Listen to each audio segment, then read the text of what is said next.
નમસ્કાર મિત્રો, અમારી યુટ્યુબ ચેનલ ગુજરાતી યોજના માર્ગદર્શકમાં આપ સૌનું હાર્દિક સ્વાગત છે. વિડીયોની અંદર આપણે ખેડૂતોના કૃષિ વૈવિધ્યકરણ યોજના વિશેની માહિતી લઈશું. સૌપ્રથમ આ યોજનામાં કયા કયા ડોક્યુમેન્ટની રિક્વાયરમેન્ટ છે તો તે નીચે પ્રમાણે તમે સ્ક્રીન પર જોઈ શકો છો કે રાશન કાર્ડ, 8 ઉતારો, બીપીએલનો દાખલો, 7/12 ઉતારા, ઓળખ કાર્ડની અંદર ચૂંટણી કાર્ડ, આધાર કાર્ડ, પાન કાર્ડ, લાયસન્સ અથવા સરકાર માન્ય કોઈ આઈડી ફોટો હોય તો તેમાંથી કોઈ પણ એક પુરાવા તરીકે માન્ય રહેશે. તે સિવાય બેંકની પાસબુક, જાતિ પ્રમાણપત્ર, અરજદારનો ફોટો, આ તમામ પ્રકારના ડોક્યુમેન્ટની રિક્વાયરમેન્ટ રહેશે. હવે તમે ઓનલાઈન ફોર્મ કેવી રીતે સબમિટ કરી શકો છો તો તેના માટે સૌપ્રથમ તમારે કોઈ પણ પ્રકારનું એક બ્રાઉઝર ખોલવાનું રહેશે. આપણે અહીંયા ગૂગલ ક્રોમ બ્રાઉઝર ખોલેલ છે. તેની અંદર તમારે ડી સહાય એવું લખવાનું રહેશે. જેવું તમારે ડી સહાય લખશો એટલે પહેલી જ તમને જે વેબસાઇટ જોવા મળે છે તેના ઉપર તમારે ટીક કરવાનું રહેશે. જેવી જ તમે વેબસાઇટ ઉપર ટીક કરો છો એટલે આ પ્રકારનું પોપઅપ જોવા મળે છે. તે સ્ક્રીન ઉપર તમે લાભાર્થીનું લોગિન એવું લખેલું છે તેના ઉપર તમારે ટીક કરવાનું રહેશે.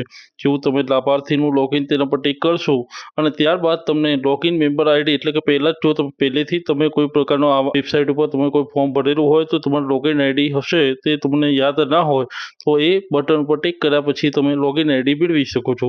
અને ત્યારબાદ જો નીચે ન હોય તો તમે નવા લાભાર્થી હોય તો નીચે નવા લાભાર્થી પર ટીક કર્યા બાદ તમે અહીંયા રેશન કાર્ડ નંબર અને મોબાઈલ નંબર નાખવાનું રહેશે.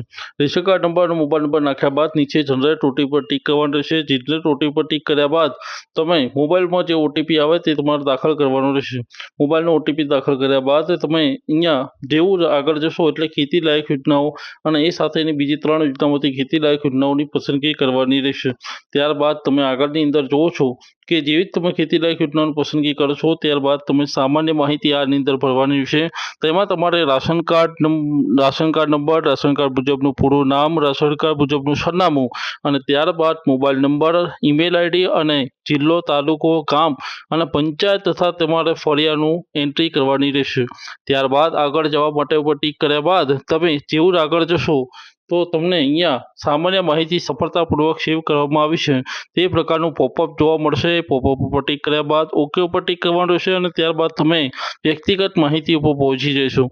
વ્યક્તિગત માહિતીમાં તમે અરજદારની જાતિ એટલે કે પુરુષ, સ્ત્રી, અન્ય અથવા તો દિવ્યાંગતા હોય તો હા અને ના હોય તો ના ઉપર ટીક કરવાનું રહેશે.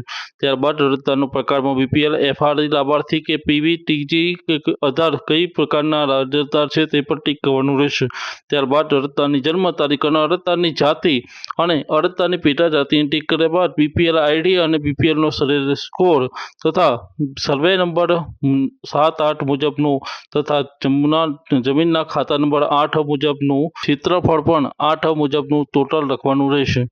ત્યારબાદ તમે નીચે અહીંયા જોવો છો ખાતા નંબર લખ્યા બાદ જેવી જ વ્યક્તિગત માહિતી પૂરી કરી દેશો ત્યારબાદ વ્યક્તિગત માહિતી સફળતાપૂર્વક સેવ કરવામાં આવી છે તેવું પોપઅપ ઉપર ટીક કરીને ઓકે ઉપર ટીક કરવાનું રહેશે.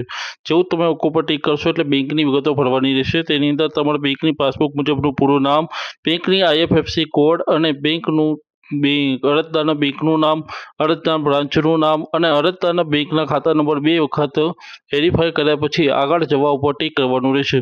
જેવું જ આગળ ઉપર જવા ઉપર ટીક કરવાનું કરશો ત્યારે બાદ તમારે બેંકની વિગતો સફળતાપૂર્વક સેવ કરવામાં આવી છે તેવું ટીક કરવાનું, તેવું તમને પોપઅપ જોવા મળશે. તેમ નીચે તમારે ઓકે કરીને આગળ જવાનું રહેશે.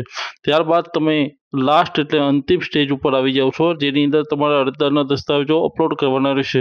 એમાં ખાસ પ્રકારની નોંધને તમે ખાસ ધ્યાન રાખો કે અહીંયા તમને અરજદારનો ફોટો 1 MB અને બાકી અન્ય તમામ પ્રકારના દસ્તાવેજો 2 MBથી વધુ ના હોવા જોઈએ. જે દસ્તાવેજોના વિગતની અંદર આપણે આગળ ચર્ચા કરી તે પ્રમાણે જ બેંકની પાસબુક, 8 નંબરનો રાશન કાર્ડ, 7/12ના નમૂનો અને અરજદારનો ફોટો, બીપીએલનો દાખલો, જાતિ પ્રમાણપત્ર અને કાર્ડનો પૂરો ફોટો આઈડી પણ જોવા મળશે. ત્યારબાદ આ તમામ પ્રકારના ડિટેલ અપલોડ કર્યા બાદ તમે નીચે ટીક કરશો એટલે તમને જેવું આગળ જશો એટલે સફળતાપૂર્વક દસ્તાવેજો અપલોડ કરેલ છે તે પ્રકારનું પોપઅપ મળશે. તેની અંદર નીચે તમે ઓકે ઉપર ટીક કરવાનું રહેશે. જેવું ઓકે ઉપર ટીક કરશો એટલે સ્ક્રીન ઉપર જોવા મળે છે તે પ્રકારનું એક ડિસ્પ્લે જોવા મળશે. તેની અંદર તમારે નીચે અહીંયા મંડપ યોજના છે એની જગ્યાએ કૃષિ વૈવિધ્યકરણ યોજના બતાવેલી હશે. તેની અંદર તમારે આગળ જે અરજી કરવા ઉપરનું જે બોક્સ આપવામાં આવ્યું છે તેના પર ટીક કરીને નીચે અરજી કરો એના પર ટીક કરવાનું રહેશે.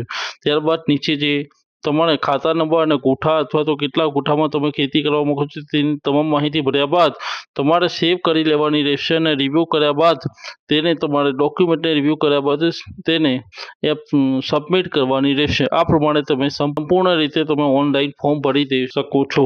ઘરે બેઠા જો તમને કોઈ પણ પ્રકારની આ ફોર્મ ભરવામાં કોઈ પણ પ્રકારની અગવડતા ઊભી થાય તો તમે અમારા 95 120 816 26 આ વોટ્સઅપ નંબર ઉપર તમે મારી માહિતી મેળવી શકો છો। તમને કોઈ પણ પ્રકારની મદદની જરૂર પડે તો આ નંબર ઉપર અમે તમને મદદ આપવા માટે બંધાયેલા છે। આ નંબર ઉપર દસ્તાવેજ મોકલી આપો જેથી કરીને અમે ભવિષ્યમાં પણ તમને આ નંબર ઉપરથી ફોર્મ ભરી આપીશું। આવા જ પ્રકારના વિડીયોને તમે જો આગળ પણ નિહાળવા માંગતા હોય અને જો અમે પણ તમે અમારી મહેનત જો તમને યોગ્ય લાગી હોય તો તમે લાઇક શેર અને સબસ્ક્રાઈબ કરવાનું ભૂલતા નહીં અને ખાસ સબસ્ક્રાઈબ કરો જેથી કરીને તમારા આવનારા આ જ પ્રકારના માહિતી સરકારી યોજનાઓથી તમે વંચિત ના રહી શકો અને તમારા મિત્રો સાથે પણ આ તમામ માહિતીઓને શેર કરતો રહેજો અને નીચે કોમેન્ટ બોક્સમાં તમને યોગ્ય લાગે કોમેન્ટ કરવાનું ભૂલતા નહીં।